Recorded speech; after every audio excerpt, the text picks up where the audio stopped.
This is News 8 Football Frenzy. What's that you say? You can't get enough high school football? We can't either. That's why we're here for another Friday night football frenzy. Thanks for coming back. I'm Jack Doles, Seth Wells, Larry Figursky. We've already brought you highlights of 63 high school football games in the first 2 weeks, and we're not finished yet. We had highlights from 27 games last night, and we're going to bring you 11 more tonight. Yeah, and we'll also want to sprinkle in a little college football as well. MSU and Hope openers tonight, but we begin with our spotlight games and another great trio of East-West matchups tonight. Yeah, and it didn't go all that well for the West Side tonight. We're going to start with the biggest game in the state. Two powerhouse programs laid it on the line in Muskegon. Big Reds and Detroit Cass Tech. And this Cass Tech team is huge. And they use that strength and power all night long. That's Kamari Anderson, touchdown pass, 4 yards, 7-0. Then it's LeSean Muntfield to the air, finds Nate Briggs, 14-0. They were rolling early, still in the first quarter. Big Reds trying to find an answer, but Miles Walton stripped, fumbles, Cass Tech recovers, and that leads to another Cass Tech touchdown. Tyrone Gaines through a large hole, 5-yard touchdown run, makes it 21-0 Cass Tech. Muskegon finally gets on the board. Miles Walton, the keeper, 8-yard touchdown, but nowhere near enough. Cass Tech rolls tonight 49-14. Spotlight number 2 shining on Hudsonville tonight. Eagles and Eaglets. The Eagles coming off a heartbreaking loss to perennial power Saline last week in the Big House, where they were stopped on the half-yard line on the final play of the game. Another big test for them tonight in another Detroit area power, Orchard Lake St. Mary in town, and the Eaglets jumped out to a 14-0 lead. Jordan Cannon powering in there from 2 yards out, 2-touchdown lead. Here comes Hudsonville late in the half. Trey Carr under pressure, gets wide on the defensive end, and watch the little juke there on 55 at the 5, takes it in for the score. They cut the lead to 14-7 at the half. Third quarter, then St. Mary's backed up, and it's Josh Petkus with the big hit, forces the fumble. It's not a touchdown, but a safety. They were within 14-9. 46 seconds to go. Hudsonville down 8. Trey Carr under pressure, gets free, splits those two defenders, takes it in. The game was within 2 at 17-15. They went for the 2, but under pressure, and that's how it ends. Second straight heartbreaking loss for Hudsonville. They fall to Orchard Lake St. Mary's 17-15. Gut-wrenching for the Eagles. Our third and final spotlight game is yet another East versus West matchup as Grandville hosted Detroit Jesuit. The Bulldogs hoping to rebound from a Week 1 loss to an Illinois powerhouse on the road. Out to Grandville we go. The Dogs just ready to get back home. In the first quarter, Bulldogs knocking on the door.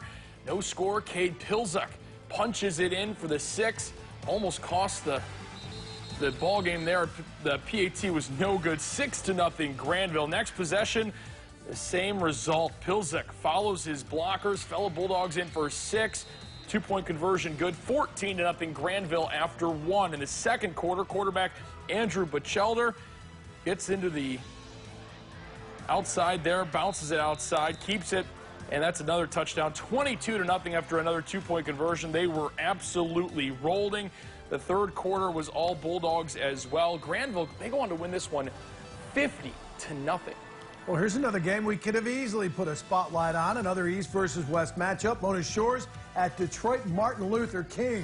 Well, the Sailors trying to play catch-up most of this game. First half action, it's senior Mark Konecki on the keeper right into your living room for the touchdown, and the Sailors trailing 27-13 at halftime. Mona Shores then, third quarter, first drive, it's Demir Farnham. Works his way to the end zone, 15-yard touchdown. They trailed 27-19 at that point. But here, junior Sterling Anderson for MLK, gonna bust free and take it to the house. And Mona Shores exacts some revenge, or King exacts some revenge on Mona Shores. Your final score, 40-19. All West Michigan affair in Kentwood. Sailors of South Christian looking for back-to-back wins, entertaining the Pioneers of East Grand Rapids, looking for their first of the season. Second quarter, no score in this game. And then Matthias Grady takes the head off of the red zone, but watch the effort there defensively by Jake Vermas, who strips it away from him and forces the turnover.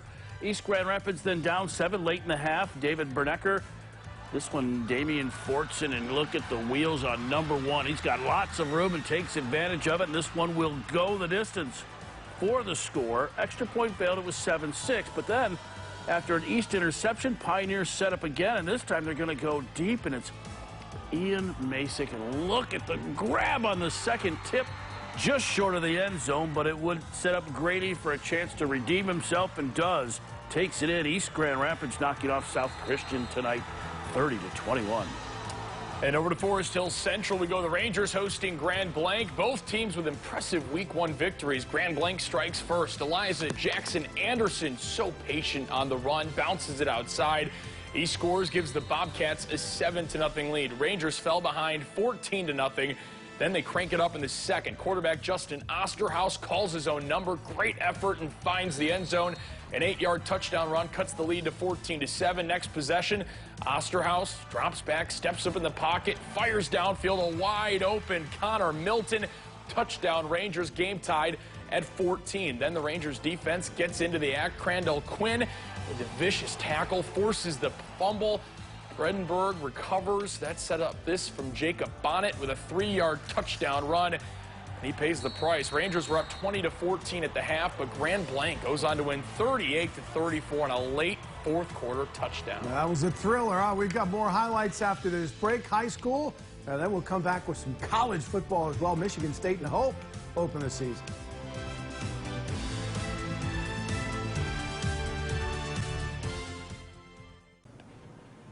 Welcome back to the Football Frenzy. Take you up north, Grand Haven and Traverse City West. Had a little flyover before the game.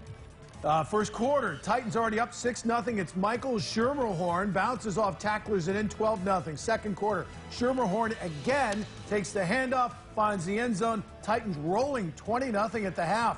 Third quarter, Brandon Konchak's pass ticked and picked off by Bracken Hall. That was one of the rare highlights, unfortunately, for Grand Haven. They got rolled in this game.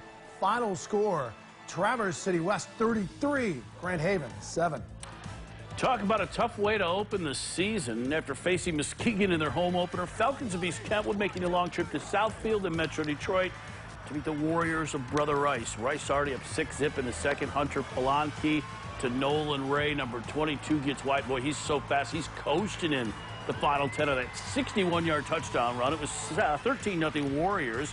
Later, Polanski again to the air, this time Cole Lacarnaria, and he takes it in. 20-0 Rice at that point. Third quarter, a little reverse. Josh Filer on the delivering end to Xavier Bowman. Brother Rice blowing out East Kentwood on the road tonight, or on the road for East Kentwood, 33-0. Up to Fremont we go. The Packers hosting the Cardinals of Big Rapids. Each team going for win number 1 on the season. In the first quarter, it was 7-0 Big Rapids. Kyler DeKuyper throws one up for Gabe Curtis, and watch it dunk off a helmet and a Cardinal hand, and then caught by Curtis. That might be a Play of the Week candidate.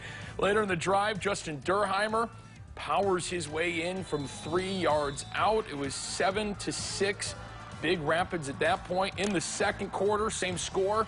Justin Gorzowitz to the outside, breaks a couple tackles, and scores 14-6 Big Rapids. They go on to win this one 40-13.